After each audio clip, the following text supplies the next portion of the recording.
Alright, aujourd'hui, on va plonger dans l'art de la négociation. Ça t'est-tu déjà arrivé d'être dans une situation de négociation entre toi et une autre partie, puis avoir l'impression que tu as perdu tous tes outils, avoir l'impression que tu n'es plus en contrôle de ce qui se passe. Je vais te donner des trucs aujourd'hui qui vont te permettre d'être 100% en contrôle de la situation pour toujours finir avec le résultat que tu veux avoir à la fin de la journée. Reste jusqu'au bout parce que le dernier truc que je te donne, c'est le plus important de tous. La première des choses qui est importante de comprendre, c'est que pour avoir une négociation, ça prend deux parties, puis il faut que deux parties aient un besoin.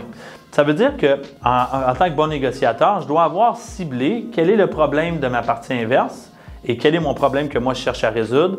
Pour être en mesure de résoudre son problème, c'est moi qui ai la solution ou vice-versa. Donc, il faut comprendre exactement où sont tes chaussures dans chacune des positions. Ça, c'est la première des étapes. Pour ce faire, tu dois procéder par l'entremise de questions. Donc, un bon négociateur n'est pas quelqu'un qui vend ou qui va en fait juste déblatérer de tout en large et démontrer tous les avantages et les désavantages. Un bon négociateur, c'est quelqu'un qui était capable de cibler la meilleure solution au problème et d'avoir une entente, un terrain d'entente gagnant-gagnant, qui veut dire qu'il faut que l'autre partie se sente gagnant dans la solution que tu as proposée. Pour ce faire, je pose beaucoup de questions. Donc, je suis un peu comme un docteur qui cible un problème.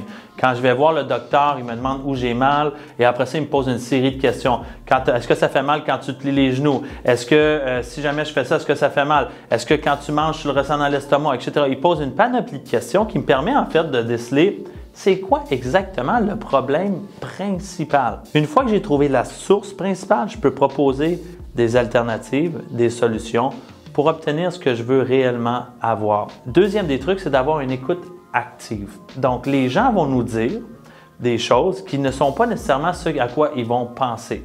Donc, je veux écouter ce qu'ils ne m'ont pas dit. C'est ça une écoute active. Exemple, une personne me dit « Dominique, je veux vendre par moi-même. » Exemple. En fait, ce qu'il me dit, oui, mot pour mot, c'est il ne veut pas de courtier, il veut vendre par lui-même. Mais ce qu'il ne me dit pas, c'est « Dominique, je veux m'assurer d'avoir le meilleur montant dans mes poches. » D'accord?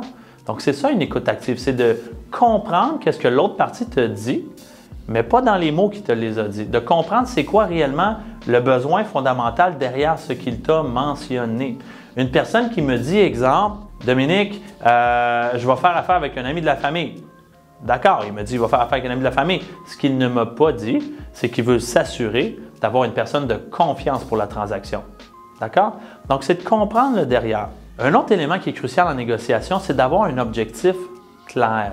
Si en négociation, tu t'en vas à gauche, à droite et tu perds le focus de ta présentation et de ton closing, qu'est-ce qui va se passer? C'est que la personne avec qui tu fais en face à face perd aussi crédibilité en tes habiletés de solutionner son problème. Donc, c'est important d'avoir un objectif que tu t'es déterminé avant même d'être sur place, de dire « OK, aujourd'hui, je m'en vais faire une présentation, exemple d'inscription. Mon seul objectif, c'est de sortir de là avec un contrat de courtage qui va me permettre de vendre la propriété du client. » C'est un exemple.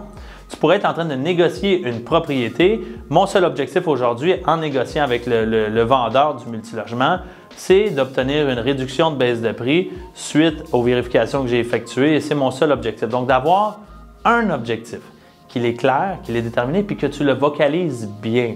Tu le dis à l'autre partie, voici l'objectif aujourd'hui de la rencontre, c'est ça qu'on veut accomplir et en espérant qu'on va trouver un terrain d'entente entre les deux parties à ce niveau-là. La dernière des choses que je peux te donner comme truc en négociation, c'est que tu ne dois jamais avoir l'impression que tu en as besoin.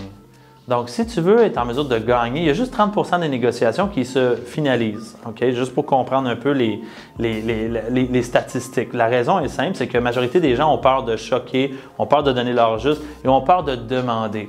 Si tu es capable de demander de façon professionnelle, tu es capable de ne pas avoir peur de rentrer dans une situation qui va être inconfortable parce que tu as des points tangible. Alors, à ce moment-là, tu dois être en mesure de demander en fait, puis de rentrer dans cette situation-là qui est un closing. Chaque bonne négociation se termine avec un closing qui est une prise à l'action. Voici ce qui va se passer. Ça, good, on va de l'avant. Donc, si jamais toi, tu as déjà eu des situations un peu problématiques ou tu es actuellement en situation de négociation et tu te demandes comment je devrais interagir, qu'est-ce que je devrais faire? Écris-moi en commentaire c'est quoi ta situation ou envoie-moi un message, puis on va pouvoir la regarder ensemble, on va se faire un appel, puis je vais pouvoir te dire exactement comment moi j'approcherai la situation pour s'assurer que tu finisses avec la partie gagnante.